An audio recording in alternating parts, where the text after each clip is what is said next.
I will explain redox reaction which is very important topic. ठीक है, as its name suggest that redox means reduction and oxidation. ठीक है, reduction plus oxidation is redox. ठीक है, those reactions in which reduction and oxidation takes place simultaneously are called redox reaction. ठीक है, तो वो सारी reactions जिसमें रिडक्शन और ऑक्सीडेशन क्या होता है, साथ साथ होता है. ठीक है, तो वो सारी reactions क्या कहलाती है, रिडॉक्स रिएक्शन कहलाती है. बेसिकली रिएक्शंस में रिडक्शन और ऑक्सीडेशन साथ साथ क्यों होता है, क्योंकि electrons can neither be created nor destroy. ठीक, किसी भी रिएक्शन में इलेक्ट्रॉन्स को डिस्ट्रॉय नहीं किया जा सकता. इसका मतलब अगर किसी रिएक्शन में इलेक्ट्रॉन रिलीज हो रहे हैं, ठीक है, तो वो इलेक्ट्रॉन गेन भी किसी अदर स्पीसीज के द्वारा किए जा रहे होंगे. ठीक है, अगर कोई स्पीसी इलेक्ट्रॉन रिलीज कर रही है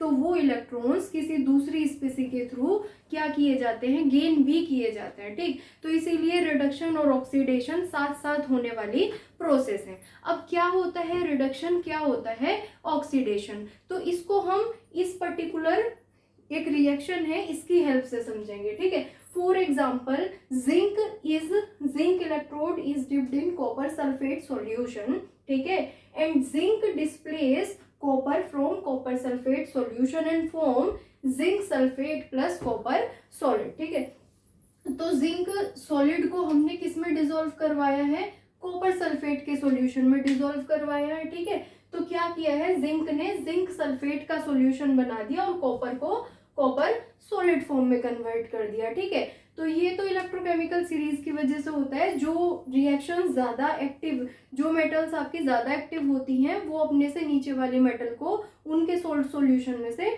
डिस्प्लेस कर देती हैं. ठीक, अब क्या हुआ है इस रिएक्शन में देखें तो यहाँ जिंक सॉलिड था, तो जब कोई भी स्पीसी हमारी सॉलिड और गैस की फॉर्म में होती है तो उसकी ऑक्सीडेशन स्टेट क्या होती है, जीरो होती है, मतलब वो न्यूट्रल फॉर्म में प्रेजेंट है. ठीक है, जब वो अपने आयंस में जाती है, इलेक्ट्रॉन रिलीज करती है तो हमेशा पॉजिटिव, आपको पता ही होगा जब इलेक्ट्रॉन रिलीज किए जाते हैं तो पॉजिटिवली चार्ज पार्टिकल्स बनते हैं.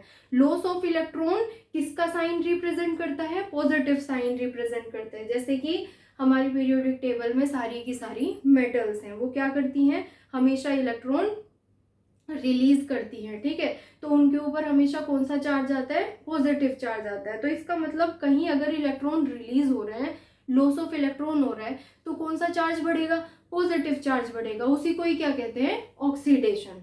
Loss of electron is oxidation, अगर हम इलेक्ट्रॉन्स के पॉइंट ऑफ व्यू से बोले तो. ठीक है, अब कोई स्पीसी ऐसी है जो उन इलेक्ट्रॉन्स को गेन करती है. ठीक है, तो गेन करने वाले इलेक्ट्रॉन्स को गेन करने वाली स्पीसीज के ऊपर कौन सा चार्ज आता है, नेगेटिव चार्ज आता है. ठीक है, तो वो सारी स्पीसीज जो इलेक्ट्रॉन्स गेन करती हैं उनके ऊपर नेगेटिव चार्ज आता है. ठीक है, तो gain of electron is known as reduction. तो हम ये भी कह सकते हैं कि जब ऑक्सीडेशन होता है तो ऑक्सीडेशन स्टेट की में पॉजिटिव वैल्यू बढ़ती चली जाती है. ठीक है, जब रिडक्शन होता है तो नेगेटिव वैल्यू बढ़ती चली जाती है. ठीक है, तो अब यहाँ जिंक है, जिंक किसमें, सॉलिड फॉर्म में था. ठीक है, तो जिंक सॉलिड फॉर्म में था तो इसकी ऑक्सीडेशन स्टेट कितनी थी, जीरो. अब जिंक ने क्या किया, कॉपर सल्फेट के सॉल्यूशन में से कॉपर को डिस्प्लेस कर दिया. यहाँ कॉपर किस फॉर्म में प्रेजेंट है, 2 पॉजिटिव में, क्योंकि सल्फेट क्या होता है, 2 नेगेटिव, तो copper is in the form of 2 positive. ठीक, तो कॉपर को जब डिस्प्लेस किया गया तो कॉपर सॉलिड बन गया, तो इसकी ऑक्सीडेशन स्टेट कितनी, जीरो. अब जिंक ने कॉपर सल्फेट के सॉल्यूशन में से कॉपर को जब डिस्प्लेस किया, ठीक है, तो सल्फेट के सॉल्यूशन में खुद डिसॉल्व हो गया. ठीक, तो जिंक क्या बन गया आपका, जिंक 2 पॉजिटिव और सल्फेट 2 नेगेटिव. ठीक, तो अब यहाँ आप देख सकते हैं जिंक से जिंक 2 पॉजिटिव. ठीक है, मतलब 2 इलेक्ट्रॉन जिंक ने अपने क्या किए हैं, रिलीज किए हैं. तो जिंक का क्या हो गया, loss of electron, means zinc का क्या हुआ है इस पर्टिकुलर रिएक्शन में, ऑक्सीडेशन. ठीक, अब आप कॉपर को देख लीजिए, कॉपर सल्फेट के सॉल्यूशन में कॉपर किस फॉर्म में प्रेजेंट था, 2 पॉजिटिव.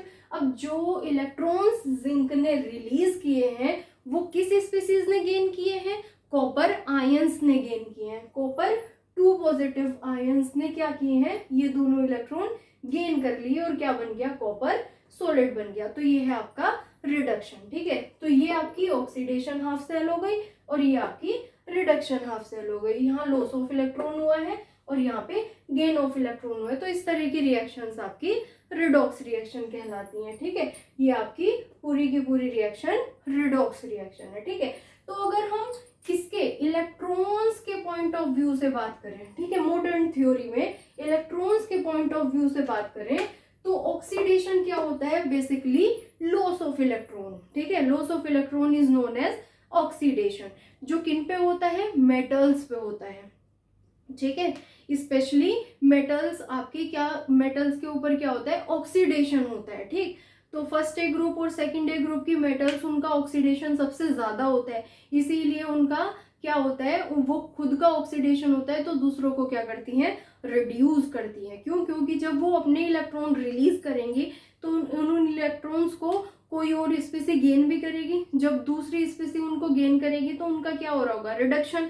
ठीक है, तो जो दूसरों का रिडक्शन करवाते हैं वो रिड्यूसिंग एजेंट कहे जाते हैं। यही रीजन होता है कि मेटल्स आपके क्या होते हैं, रिड्यूसिंग एजेंट्स होते हैं। ठीक है, नॉन मेटल्स आपके क्या होते हैं, ऑक्सीडाइजिंग एजेंट्स होते हैं, क्योंकि नॉन मेटल इलेक्ट्रॉन्स को हमेशा गेन करते हैं और gain of electron is known as reduction. तो उनका खुद का रिडक्शन होता है और दूसरों को क्या करते हैं, हमेशा ऑक्सीडाइज करवाते हैं। तो non metals are strong oxidising agent. सबसे ज्यादा स्ट्रॉन्ग ऑक्सीडाइजिंग एजेंट कौन हो सकता है, फ्लोरीन, क्योंकि सबसे ज्यादा इलेक्ट्रॉन्स को गेन करने की टेंडेंसी किसकी होती है, फ्लोरीन की होती है। ठीक है, तो सीधी सी बात है, रिडक्शन क्या होता है आपका, गेन ऑफ इलेक्ट्रॉन्स। अगर कोई स्पीसी इलेक्ट्रॉन गेन करती है तो उसका रिडक्शन होता है। अब सीधी, अगर लॉस ऑफ इलेक्ट्रॉन हो रहा है इसका मतलब पॉजिटिव चार्ज बढ़ रहा है, गेन ऑफ इलेक्ट्रॉन हो रहा है इसका मतलब मेटल की ऑक्सीडेशन स्टेट में नेगेटिव चार्ज इंक्रीज हो रहा है। तो अब नेक्स्ट हम क्लासिकल पॉइंट ऑफ व्यू से क्या होता है ऑक्सीडेशन, क्या होता है रिडक्शन, वो देखने वाले हैं। क्लासिकल थ्योरी के अकॉर्डिंग रिडॉक्स रिएक्शन को इस तरीके से एक्सप्लेन किया जा सकता है, ऑक्सीडेशन क्या होता है, रिडक्शन क्या होता है। ठीक है, तो ऑक्सीडेशन मतलब एडिशन ऑफ ऑक्सीजन, ऑक्सीजन का एडिशन ऑक्सीडेशन कहलाता है। ठीक है, और रिडक्शन का मतलब एडिशन ऑफ हाइड्रोजन। ठीक है, रिडक्शन में आपके हाइड्रोजन ऐड होता है, किसी रिएक्शन में हाइड्रोजन ऐड हो रखा होगा अगर, तो इसका मतलब वहां उसका उस स्पीसी का रिडक्शन हो रहा है। ठीक है, किसी रिएक्शन में ऑक्सीजन ऐड हो रहे हैं आपके तो उनका ऑक्सीडेशन हो रहा है। दूसरा ऑपोजिट है, एडिशन ऑफ हाइड्रोजन रिडक्शन होता है तो रिमूवल ऑफ हाइड्रोजन आपका ऑक्सीडेशन होता है। ऐसे ही एडिशन ऑफ ऑक्सीजन ऑक्सीडेशन है तो रिमूवल ऑफ ऑक्सीजन आपका रिडक्शन है। ठीक है, बेसिकली ये जितने भी पॉइंट्स हैं इनसे काम एक ही होता है। ठीक है, जिस स्पीसी का ऑक्सीडेशन हो रहा है उस पर ऑक्सीडेशन स्टेट बढ़ रही है, किसमें, पॉजिटिव चार्ज में, और जिसका रिडक्शन हो रहा है उस पर जो ऑक्सीडेशन स्टेट है वो बढ़ती है नेगेटिव चार्ज में। मतलब कॉन्सेप्ट वही लगता है जो ऑक्सीडेशन के लिए लॉस ऑफ इलेक्ट्रॉन का और रिडक्शन के लिए क्या है आपका, गेन ऑफ इलेक्ट्रॉन का है। ये सारे पॉइंट्स भी आपका वही काम करवाते हैं। ठीक है, दूसरा रिमूवल ऑफ इलेक्ट्रोपॉजिटिव एलिमेंट, अगर कोई इलेक्ट्रोपॉजिटिव एलिमेंट क्या हो रहा है आपका, हट रहा है, ठीक, तो वो क्या है, उसमें भी आपका ऑक्सीडेशन प्रोसेस हो रही है। And addition of electronegative element, अगर कहीं इलेक्ट्रोनिगेटिव एलिमेंट ऐड हो रहा है, ठीक है, क्या होता है अगर किसी स्पीसी में इलेक्ट्रोनिगेटिव एलिमेंट ऐड होगा मतलब नेगेटिव चार्ज ऐड होगा तो उसके ऊपर खुद का पॉजिटिव चार्ज बढ़ जाएगा। ठीक है, तो क्या हो रहा है, ऑब्वियस सी बात है, मतलब ऑक्सीडेशन उस स्पीसी का हो रहा है। ठीक है, ऐसे ही रिडक्शन क्या होगा आपका, रिमूवल ऑफ इलेक्ट्रोनिगेटिव एलिमेंट, ठीक है, and addition of electropositive element. तो बेसिकली जो रिडक्शन होता है वो ऑक्सीडेशन की क्या होती है, ऑपोजिट प्रोसेस होती है। ठीक, तो अब इसको कुछ रिएक्शंस की हेल्प से देख लेते हैं। ये कुछ एग्जांपल्स है, ठीक है, जैसे एडिशन ऑफ ऑक्सीजन किसमें दिखाया है, ऑक्सीडेशन में, तो carbon plus oxygen gives carbon dioxide. ठीक, तो यहाँ अगर हम इलेक्ट्रॉन्स के पॉइंट ऑफ व्यू से देखें ऑक्सीडेशन स्टेट के, तो कार्बन एलिमेंटल फॉर्म में है तो जीरो ऑक्सीडेशन स्टेट, ऑक्सीजन भी गैस की फॉर्म में है तो जीरो ऑक्सीडेशन स्टेट। अगर यहाँ पे देखा जाए CO2, तो कार्बन किस में चल जाएगा, +4 ऑक्सीडेशन स्टेट में, ऑक्सीजन -2 में, ठीक है। मतलब इलेक्ट्रॉन्स को ही डोनेट किया गया है और गेन किया गया है। नेक्स्ट है एडिशन ऑफ इलेक्ट्रोनिगेटिव एलिमेंट, ठीक। तो एडिशन ऑफ इलेक्ट्रोनिगेटिव Fe+S, ठीक, तो क्या बन जाएगा आपका FeS। तो इसमें अगर देखें तो आयरन का क्या हुआ है, ऑक्सीडेशन, और सल्फर का क्या हो गया आपका, रिडक्शन। वैसे इलेक्ट्रोनिगेटिव स्पीसी आयरन में ऐड हुई है तो आयरन का क्या हो गया, ऑक्सीडेशन हो गया। ऐसे ही ऑक्सीजन कार्बन में ऐड हुई तो कार्बन का क्या हो गया, ऑक्सीडेशन। तो कार्बन का तो ऑक्सीडेशन हो रहा है, ठीक है। आयरन है, आयरन में सल्फर ऐड हो गया, ठीक है, तो आयरन सल्फाइड बन गया। तो जब कोई भी पर्टिकुलर आपका कंपाउंड बनता है या सोल्ट बनता है तो उसमें तो पॉजिटिव और नेगेटिव चार्ज प्रेजेंट ही होता है, ठीक। तो अगर यहाँ देखा जाए तो आयरन में electronegative element that is sulphide ions add हुए हैं तो आयरन का तो ऑक्सीडेशन हो गया। लेकिन अगर कोई पूछे सल्फाइड आयंस का क्या हुआ है, तो सल्फाइड आयंस का रिडक्शन हो गया, ठीक है। क्यों रिडक्शन हुआ है, क्योंकि सल्फाइड आयन में इलेक्ट्रोपॉजिटिव स्पीसी ऐड हो गई। तो अभी मैंने आपको बताया था कि रिडक्शन क्या होता है, ऑक्सीडेशन का ऑपोजिट होता है, ठीक। दूसरा रिमूवल ऑफ हाइड्रोजन, तो यहाँ से हाइड्रोजन, जैसे हाइड्रोजन सल्फाइड गैस है आपकी ये H2S गैस, ठीक। H2S gas react with bromine gas, तो क्या होगा आपका 2HBr बन जाएगा और सल्फर सॉलिड, ठीक है। तो सल्फर सॉलिड हो गया, रिमूवल ऑफ हाइड्रोजन, H2S में से हाइड्रोजन का रिमूवल हो गया तो भी सल्फर का क्या हुआ है आपका, क्या हो गया, ऑक्सीडेशन। यहाँ देखिए -2 से 0 की तरफ बढ़ रहा है, मतलब पॉजिटिव चार्ज की तरफ आप इंक्रीज कर रहे हैं। -2 मतलब 2 इलेक्ट्रॉन्स इसने क्या किए हैं, -2 चार्ज था, इसने क्या किए हैं आपके 2 इलेक्ट्रॉन्स को, सल्फर का क्या हुआ है यहाँ, रिमूवल ऑफ हाइड्रोजन, तो सल्फर का क्या हो गया, ऑक्सीडेशन हुआ है। -2 से क्या हो गए 0, ठीक। 2 इलेक्ट्रॉन्स को उसने क्या कर दिया, रिलीज कर दिया। रिलीज क्या होगा तो +2 चार्ज आया होगा, +2 का मतलब ऑलरेडी -2 प्रेजेंट है तो क्या हो जाएगी 0 ऑक्सीडेशन स्टेट। लेकिन ब्रोमीन को अगर हम यही देखेंगे, ठीक, तो ब्रोमीन गैस का क्या हो गया होगा आपका ऑक्सीडेशन, ब्रोमीन गैस का क्या हो गया आपका रिडक्शन। क्यों, क्योंकि ब्रोमीन के साथ हाइड्रोजन लग रही है। ध्यान से देखिए, सल्फर से हाइड्रोजन रिलीज हो रही है तो सल्फर का क्या हुआ है, ऑक्सीडेशन, और ब्रोमीन पे हाइड्रोजन ऐड हो रही है तो addition of hydrogen is known as reduction. तो ब्रोमीन का क्या हो गया, रिडक्शन। इन कुछ एग्जांपल्स के थ्रू आपको मैं रिडक्शन प्रोसेस समझा रही हूँ, ठीक है। एडिशन ऑफ हाइड्रोजन, तो N2 + 3H2 गिव्स 2NH3, ठीक। तो यहाँ पे हाइड्रोजन का एडिशन हुआ है नाइट्रोजन में, तो नाइट्रोजन का क्या हो गया, यहाँ पे रिडक्शन हुआ है, ठीक है। नाइट्रोजन गैस किस ऑक्सीडेशन स्टेट में थी, 0। लेकिन अगर यहाँ ऑक्सीडेशन स्टेट देखेंगे तो हाइड्रोजन की कितनी है, नाइट्रोजन इलेक्ट्रोपॉजिटिव है, ठीक। तो यहाँ आपके क्या हुआ, हाइड्रोजन के एडिशन की वजह से, एडिशन ऑफ हाइड्रोजन, नाइट्रोजन का रिडक्शन हो जाएगा, ठीक। तो 0 ऑक्सीडेशन स्टेट से नाइट्रोजन किस में चली जाएगी, -3 फॉर्म में, क्योंकि 3H पॉजिटिव हो गए तो इसका चार्ज 3 नेगेटिव, तो ये क्या हो गया, रिडक्शन, ठीक। Removal of oxygen, zinc oxide plus carbon gives zinc solid plus CO, carbon monoxide, ठीक। तो जिंक ऑक्साइड में ऑक्सीजन 2 नेगेटिव तो जिंक कितना है, 2 पॉजिटिव। अब जिंक ऑक्साइड से जिंक सॉलिड बन रहा है तो किस में चला गया, 0 ऑक्सीडेशन स्टेट में, ठीक। तो ऑक्सीजन, रिमूवल ऑफ ऑक्सीजन की वजह से क्या हो गया, यहाँ पे जिंक का रिडक्शन हो गया। आप देख सकते हैं +2 से कहाँ जा रही है, ऑक्सीडेशन स्टेट 0 पे जा रही है। इसका मतलब जिंक ने 2 इलेक्ट्रॉन गेन कर लिए हैं, ठीक, और क्या हो गया, 0 ऑक्सीडेशन स्टेट में चला गया।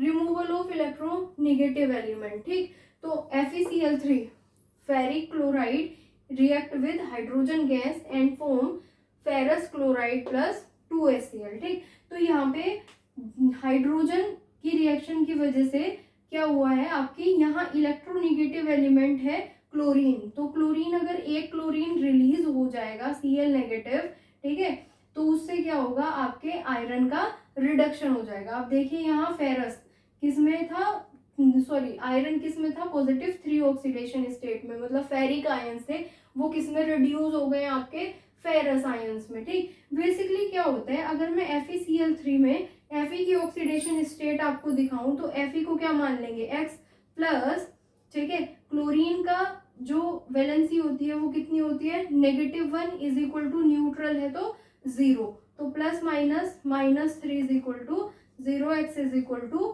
+3। तो यहाँ आयरन की ऑक्सीडेशन स्टेट कितनी है, +3। इस वाले में कैलकुलेट करेंगे +2। तो इस तरीके से ये क्या हो रहा है आपका, रिमूवल ऑफ इलेक्ट्रोनेगेटिव एलिमेंट भी क्या हो रहा है आपका, रिडक्शन रिएक्शन। अब दूसरे वाले का क्या हुआ होगा, ऑक्सीडेशन, क्योंकि ये साइमल्टेनियसली होते हैं। तो इससे आपको ये पता चल जाता है कि हमारी रिएक्शन में हमारी पर्टिकुलर रिएक्शन में किस स्पीसी का रिडक्शन हो रहा है और किस स्पीसी का ऑक्सीडेशन। तो जो सारे पॉइंट्स रिडक्शन के लिए थे, अगर वो उस पर्टिकुलर स्पीसी पे वैलिड है तो उनका रिडक्शन हो रहा है, और जो सारे पॉइंट्स किसके लिए हैं, ऑक्सीडेशन के लिए हैं, और उस पर्टिकुलर स्पीसी का ऑक्सीडेशन होता है अगर वो सारे पॉइंट्स वो स्पीसी फॉलो करती है। ठीक है, अब नेक्स्ट वीडियो में मैं आपको टाइप्स ऑफ रिडॉक्स रिएक्शन कराने वाली हूँ और ये ऑक्सीडेशन स्टेट कैलकुलेट करना बताने वाली हूँ कि ऑक्सीडेशन स्टेट कैसे कैलकुलेट करते हैं किसी पर्टिकुलर कंपाउंड में। Thank you.